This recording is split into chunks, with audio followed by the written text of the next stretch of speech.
Welcome to today's Explainer. Okay, get ready because we're embarking on this profound, honestly almost anime-level journey today. And the stakes? They're incredibly high. We're going to be spanning ancient suppressed texts, modern artificial intelligence, classified remote viewing programs, and literally the very nature of physical reality itself.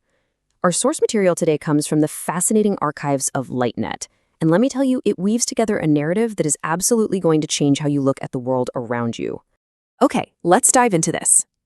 Going through the LightNet archives, a really fascinating core premise emerges, which is that humanity is currently standing at a massive civilizational crossroads. We're looking at all these seemingly unconnected phenomena, right? What tech companies are building, what governments are classifying, and what ancient traditions were desperately trying to tell us. And what we're finding is that they all point to the exact same battle for human consciousness. To really understand this crossroads, the sources point us to that famous Cherokee parable. You know the one. There are two wolves inside every human being. One embodies fear, control, and destruction, while the other carries love, wisdom, and light. And the wolf that grows strongest is simply the one you feed. So as we go through this material today, keep this central metaphor in the back of your mind. We're basically going to contrast this encroaching wolf of control with the empowering wolf of light on a massive planetary scale. So let's start with Chapter 1, Erasing Our Ancient History, specifically looking at the manipulation of the Book of Enoch. According to the source material, to truly grasp our current reality, we first have to understand how our history was deliberately flattened out. The LightNet archives point us straight to the Book of Enoch, and this brilliantly illustrates the contrast. If you look at the original Ethiopian Giza manuscript, it depicts a genuinely predatory celestial hierarchy. The offspring of the Watchers are described in these highly visceral, blood-drinking terms. Plus, it speaks of the righteous, which was framed as a spiritual quality that literally anyone can achieve. But then, looking at the Western translations, those terrifying predators were softened into just some vague moral failure. And worse, the righteous was changed to the elect, which kind of suggests this fixed, predetermined category of souls. The sources argued that this theological sleight of hand, well, it wasn't just some simple academic translation error. It was a deliberate cosmological flattening. By stripping away that complex map of both hostile and liberating non-human intelligences, humanity's true relationship with the cosmos was completely hidden from us. Basically, we were given a simplified, stripped-down theology that, conveniently, asked absolutely no uncomfortable questions about the universe we actually inhabit. Moving on to Chapter 2, The Architecture of Control, Artificial Intelligence and Mass Surveillance. That ancient suppression really sets the stage for the modern era, bringing in this technological wolf of control.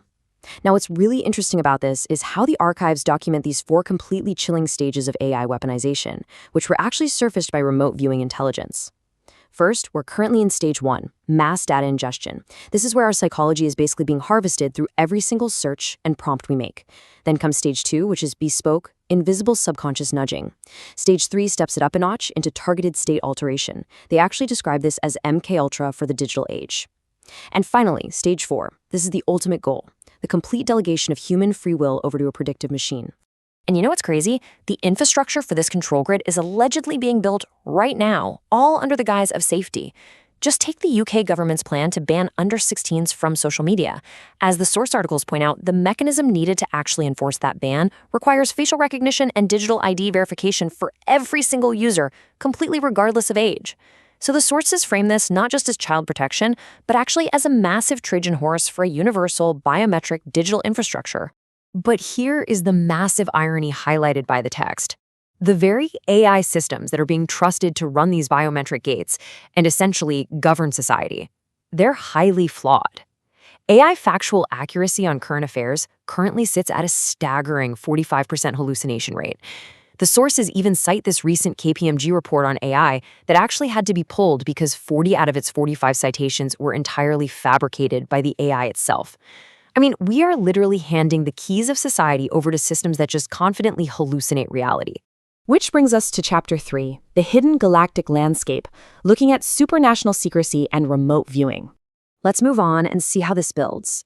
Because to understand the full picture, we really have to move our focus outward from those digital control grids and look at the cosmic stakes. The LightNet documents show that UAP secrecy isn't just about rival nation-states keeping secrets from each other. From the CIA sharing intel with the UK back in 1952 to the Robertson Panel in '53, all the way up to modern advisory councils, The sources assert that this is actually a highly coordinated global management network, and it's operating entirely above elected presidents and parliaments, essentially deciding exactly what humanity is permitted to know. So what exactly are they hiding? Well, the archives point to the findings of military remote viewer Sergeant Lynn Buchanan.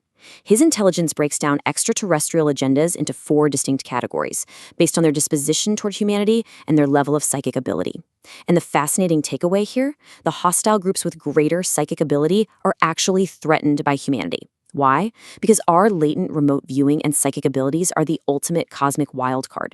We have this inherent potential to perceive across space and time completely without technology, and that directly threatens their galactic advantage.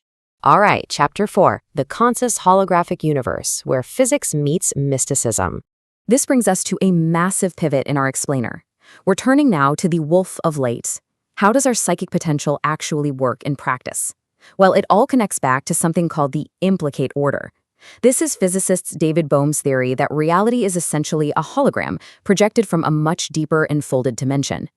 The source texts detail how thinkers like Michael Talbot and Dr. Stephen Greer link this quantum physics model to the idea that the universe itself is conscious. It's projected through primal light, meaning that absolutely everything in the universe is fundamentally connected. So the crucial point is that the implications here are profound.